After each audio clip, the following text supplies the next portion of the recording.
Hi, my name is Paula Gloria, and this show is called Farther Down the Rabbit Hole because I like to go into topics more deeply. And since I've been on YouTube, I've been so pleased that my viewers have assisted me in this process.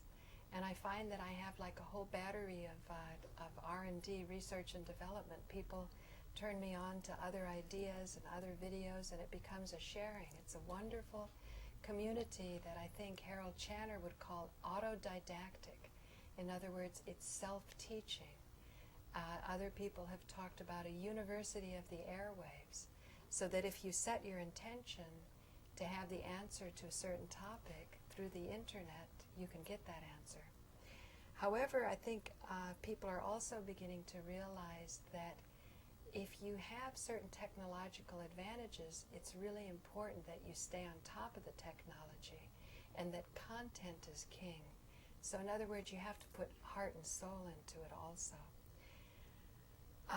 A couple days ago, or I don't know when I'll be exactly showing this, but this is now November 11th, and I think it was around the 7th or the 8th of November that I did a show on an article of controlled effects, and it was about directed energy weapons, and this article was given to me by somebody's very conservative father, and it comes out of an Air Force journal. Well, because my copy was poorly done, and I sort of read it just sort of to humor him, we were actually doing shows on zero-point energy to see if man's energy sources could be achieved not using fossil fuels. And I think that's something that every American is concerned with today because of the war in Iraq. So when I went down to the library, they didn't have a hard copy, but they took me to the website and they printed something out, but the article I wanted was conspicuously absent.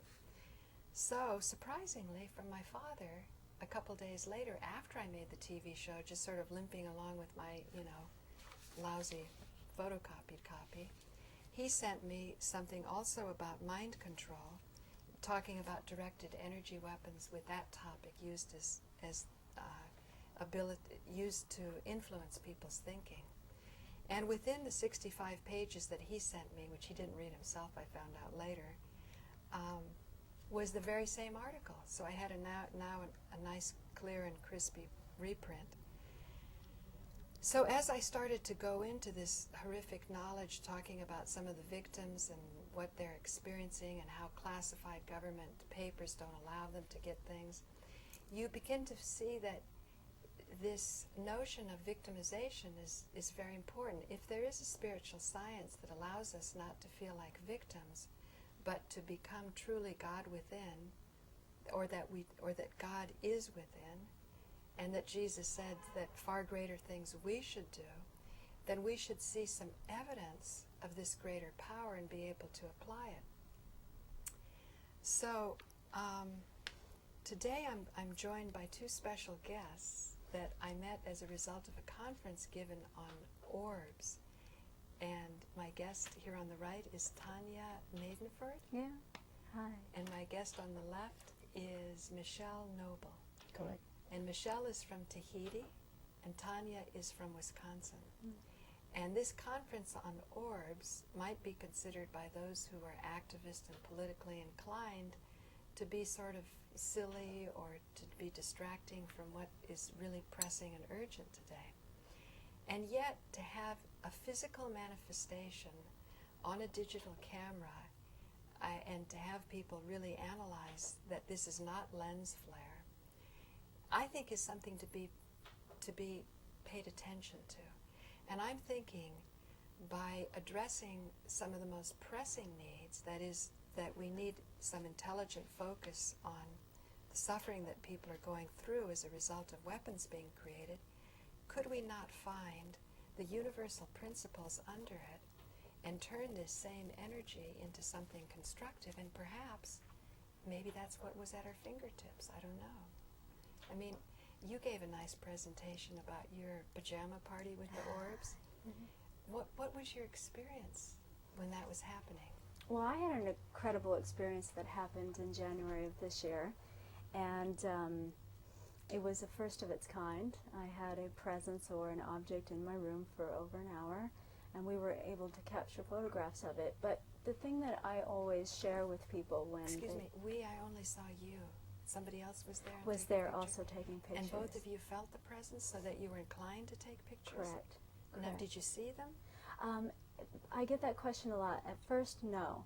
And there was a point in time during the photographs where the object almost gave a physical sensation. The only way I can describe it is when you're in a really dark theater and you walk into the really bright sunlight.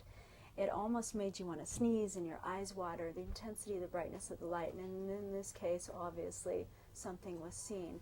And the energy was definitely felt. We had to know where to point the camera. We were almost as if it was allowing us to take pictures of it and tracking it around the room. So it was a pretty profound... You mean you sort of feel where the energy was and then Exactly. move the camera there? And there was a point in time where I actually closed my eyes and I could feel the energy coming up my leg, and it came back around, and all that's photographed. But one thing I do want to make emphasis on with this experience that happened to me in January was that it was one of unconditional love and one of absolute playfulness, and it was an experience that changed me at that point, and an experience... It changed you? It changed me in that I realized that the veil is lifting, and there is so much yet out there to explore, and so much that we need to attune to. Now, just so my viewers can kind of empathize or connect with you, what's your profession? I'm actually a film producer by trade, and I'm also a script supervisor, so that's very stressful, isn't it? it's pretty high energy, yes. But the interesting thing about being a script supervisor is we take thousands of photographs on a film set, and so I'm very comfortable with my camera. I've taken thousands of pictures with this camera, so to have this anomaly and phenomenon appear in the lens was just wonderful. But unconditional love, something shifted you at that evening That you weren't evening, like before on the well, set, and being a producer and having to get people to show up on time, and I mean that can make you not so exactly unconditionally loving. Yeah, you know. But it To really be blunt. was a sharing of just an unconditional love, and knowing that this presence was there, and exchanging energy just keeps you aware to be awake in the moment and awake in the present, because this at this point in time was photographed, but it's there with us, I'm sure, at all times. We're just not aware of it. And so it brought that understanding. Now, I had had photographs and experiences prior to that, specifically with this symposium we talked about Orbs. I was introduced to Orbs a year prior to that. So I was able to capture the orb anomaly that's now being coming out with, like, the Orb Project with Michele Noble and Klaus Heinemann, and this new movie coming out with Randy and Hope Mead. So I had a familiarity with orbs, but this particular incident was Right. over an hour's period of time with this presence. Now, prior to that, what kind of spiritual experiences did you have? Many. And I joked when I spoke at the Prophets Conference in May that I was coming out of the closet for the first time. See, when you speak about the career, this was the challenge for me, was coming forward with these experiences. Oh, because prior to that, you'd just be a good producer and script. Well, I kept the two worlds separate, my spirituality and my personal life, and then my career life. You know, you want to maintain the reputation, and then this experience happens, and it's a bit personal. You think people would laugh at you or disrespect you or not show up on time? I know, I don't think... Because they say, oh, she's airy-fairy? Well, I think part of it is that it is so personal, and it is so intimate when it does happen, and it's a spiritual experience as well, and it's frightening to share that, because on one hand you feel it was for you, and on the other hand, when it comes to the reputation in the industry, yeah, you do have to, you know, this is crossing over into a new phenomenon that hasn't yet really been discovered. You know, so independent of you being concerned about your image, there could also be the opposite, that people could be showing off, and then others would say, oh, they're just making it up. And then you know, like Jazz Moheen, who doesn't eat, people get very upset about that, and she's sort of retreated because of that, until divine inspiration said, is this your truth? And she said, yeah, it's my truth. And they said, well, there's every 12 seconds a child is dying of hunger. So the implication of that energy was that you should come out with it. Because I know too, I've had some very, what you'd say, personal experiences, and that it seems it would be wrong to talk about, because no matter how you explained it, you feel it would be misunderstood. From the ego versus from the center. and yet it also seems equally as wrong not to say it, because the world is so needing. So that's why I was. This was an interesting thing that happened to me in August of this year. UFO Magazine contacted me, and they actually ended up printing my photographs and putting me on the cover. And this was a whole nother step for me. And since then, I really learned, and it was part of my presentation that I gave yesterday, that it's really so important to share. And it's really so important to own your own experience and own your own truth. That's part of the process.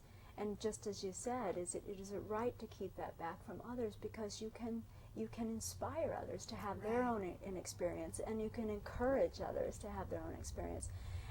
But it has to come from a space of love and from the heart and from the center, and not from a space of ego saying, look what happened to me and look at my pictures. And or the opposite, maybe fear. You want to talk about it too much. Correct. Because you haven't quite processed it. Yeah. How did you get interested in all of this? Because I met you at MNN when you came to listen to Alan do a shoot. Well, I think maybe you asked me a question, and then I've been always on the path of light. Always thought that I'm here on earth to really feel God completely.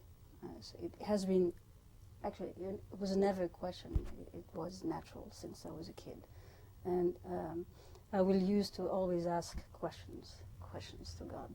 You know, when you're born, I was born in Wahine in the Pacific, and then my father was called a doctor. He was actually a nurse major, but we used to travel, you know, to all the islands on the Goélette. I don't know how you say ship. Yeah.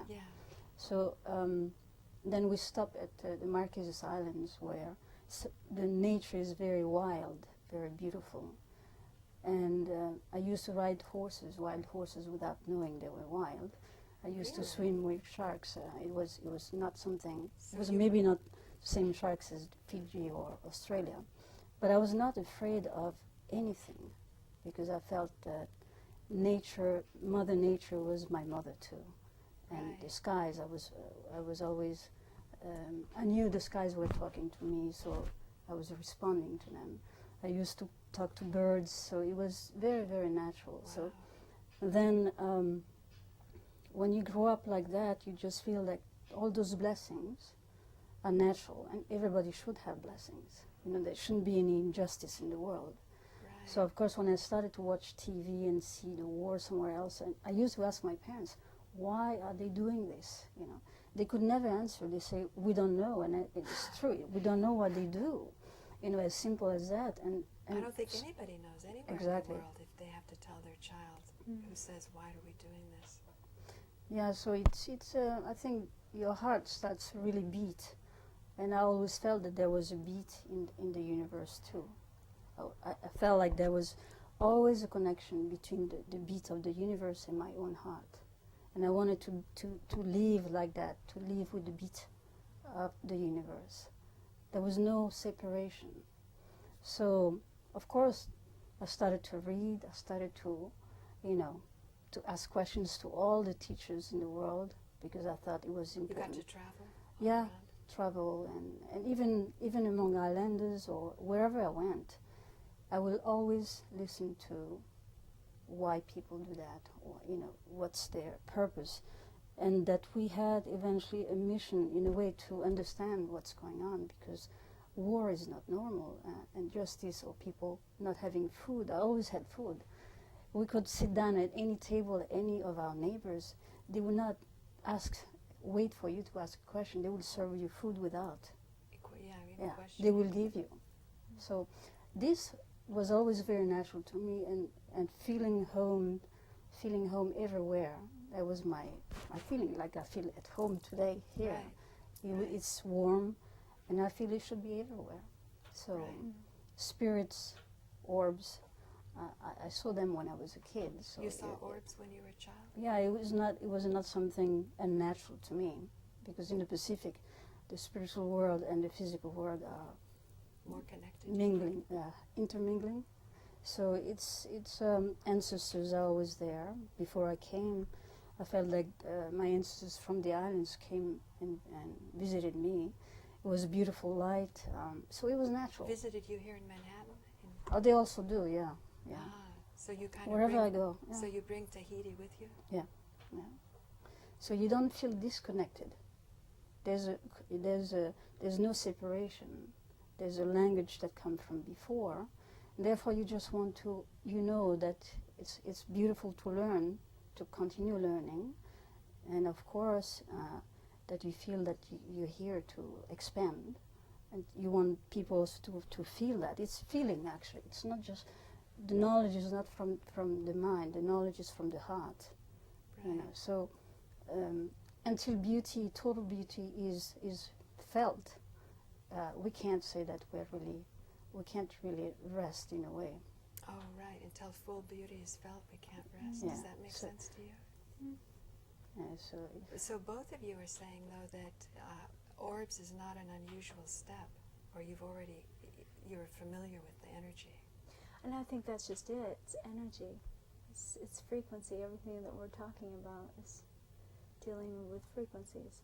What if you hadn't had a camera? You just would have had an event, you and your husband, I guess, enjoying the... My husband did, yeah. Yeah. Myself and a friend enjoying the moment. Yeah, I think so. But the camera was there. Camera was there. And you'd been introduced to the idea to use a camera when you feel those moments. So it was a cool thing, because I really believe part of the experience was to allow to share with others, to inspire others that they can do the same. Did it give you more confidence that your spiritual experiences were real? Not that I think you doubted it. But right, but there was a period of validation. I think we all need that period of validation when something happens, something shows up on the camera, it's very profound, it's very unusual, and it's interesting, even after the fact, I've received so many positive responses that I just got all this validation, even very credible people in the field. And yet I was also met with skepticism, which is great. You know, I really welcome and commend and embrace objectivity, because that's how we gain our own discernment. That's how we own our own truths and find our own truths and make known the unknown. And so when I am met with objectivity, it's like, well, that's great, because you're out there and you're seeking truth and you're looking for truth.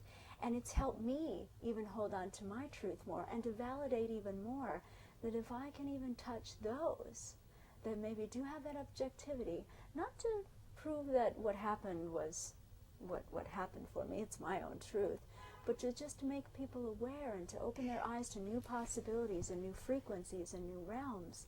That's magical. That's very incredible. It's profound. Yeah, I completely agree with you. I mean, that's what I've gotten from my commenters on YouTube. There could be people, even if someone says something, sometimes there's sort of a tendency, maybe the fast pace of the internet, it's the peculiarity of the medium. They can be very nasty, some of the comments. Well, it connects people, but it's very impersonal, too. Well, it's hard to... I don't know. I think it could be very personal. It just depends how you use it, because I think there's something speedy about it. So if people are annoyed, they'll right away express that annoyance. But if somebody cares enough to leave a comment, I always recognize, yeah, okay, maybe I'm bummed out. I wish they liked me instead of disliked me. But when I get over that and I tune into what they're saying and I address it, I'm like 95% of the time absolutely blown away by how quickly the heart changes. Because it was never from about... my side too. Yeah, because it was never about you to begin with. Right. It was about what was happening. It's about the experience. But then the compliments won't be about you either. Exactly. See, that's the thing. It really That's doesn't matter. what's so wonderful, because in the end, the only thing that does exist is the experience. Yeah. That's what's... But here's the thing, can you generate, I think you can, another experience on the internet that the internet is giving us another Absolutely. frequency Another to live tool. Yeah, I believe in that too. And even what you said about the ancestors in Tahiti and how they come when you're here, this is the one part I think needs to be appreciated more on the internet, is that the person is still sitting in front of a screen, on a chair, on the floor, on the ground, somewhere in the world. There still needs to be the honoring of physical space. Well, it's I think there's also a lot of fear. People have not been exposed too much to this reality, and when you actually bring your experience, like your own experience, I like the way she actually says it, you own the experience, it's something that is real, and when the answers are real, those are actually powerful, have been very powerful for me throughout my whole life, because I never felt alone, never. So it's striking to actually feel that you have presence. You actually have not just what you see, but there's something else you don't see that is real, you know. And why not? And when you know, Why not? and when you know it is and becomes a reality for you, then you may think, actually, maybe you start thinking, starting to honor what is given to you, and maybe those spirits or ancestors, or they also like to be felt that they just didn't go, you know. Well, that's part of owning the experience. What I've learned just in my experience that happened in January was just to acknowledge the experience itself and to share it is telling the universe that I'm ready for more experiences.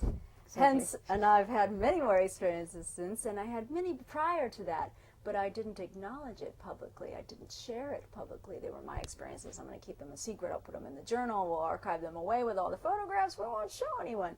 But when you tell the universe that, hey, I'm going to share this, I'm going to acknowledge it, I'm going to own it, and it doesn't matter how it affects my career, my life, my personal life, my family. Did you think it would? I got to that point where I just said, you know what? The experience itself and what it's done for me is bigger than people, places, times, things, and events and everything around me. Well, and when that happens, the universe is like, oh, she's ready for more. Well, I think also people want to be free, and sometimes when you want people to be able to understand where you come from, but some who express actually negativity or whatever you want to call, I found that some of them do want to hear that. They are afraid to say, I like to hear more, but ultimately we're here to really be free. We are free people, but people get caught in so many things. Now, how to really bring, in a very objective way, but in a real way, what is reality, really? What is truth? What is, always I'm a very big advocate on freedom, because I feel like I was born free, and I'm here free, and I want to go free. So I don't want to be caught by anyone who is afraid to say something, because if somebody is going to say it anyway. And what do you mean by that now? You don't want to be caught by somebody who's afraid to say something? Well, a lot of people sometimes are afraid to say what they really feel, what they really think. Because they'll hurt your feelings? Because people are not ready, and because the truth sometimes is hard to take, or because they themselves, because people are not, are afraid of light or truth. Many people are afraid of that. But because deep it's down, painful, because it could be a big change. They thought something was Exactly. one way, and then you indicate that it might not be that way. They may be afraid to take it in, even though in the long run they're probably better off, because if it's more truth, they should be more successful. We are here to express that freedom, after all.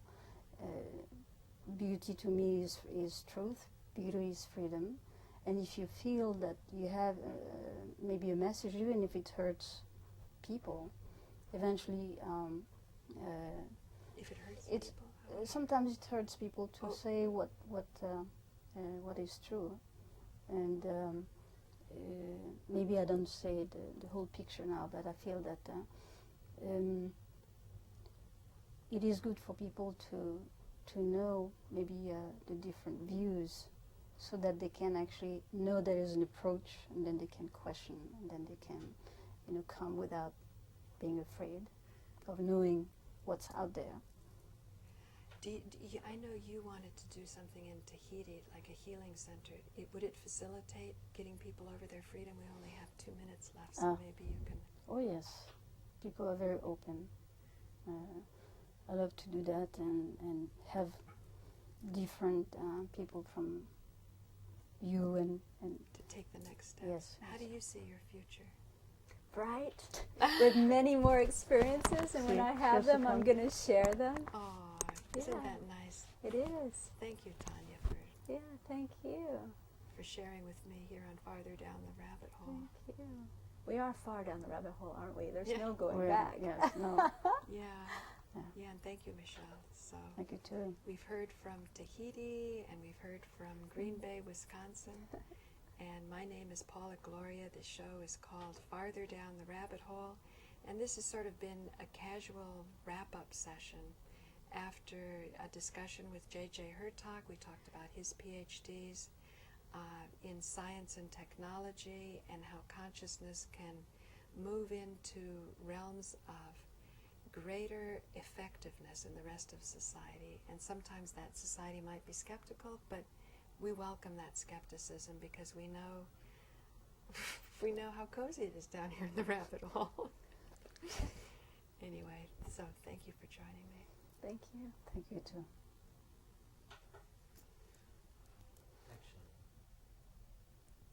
It's okay. Can we just finish out this show here, right? Because No, I'm going to have to edit Yeah. on You're to gonna it. have to I'm going to edit. put my website and stuff like that.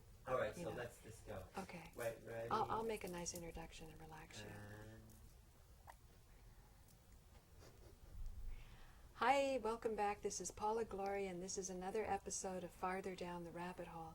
We're kind of having a nice laid-back sort of wrap-up session after a weekend where Alan Steinfeld brought people involved with the Orb project to New York City.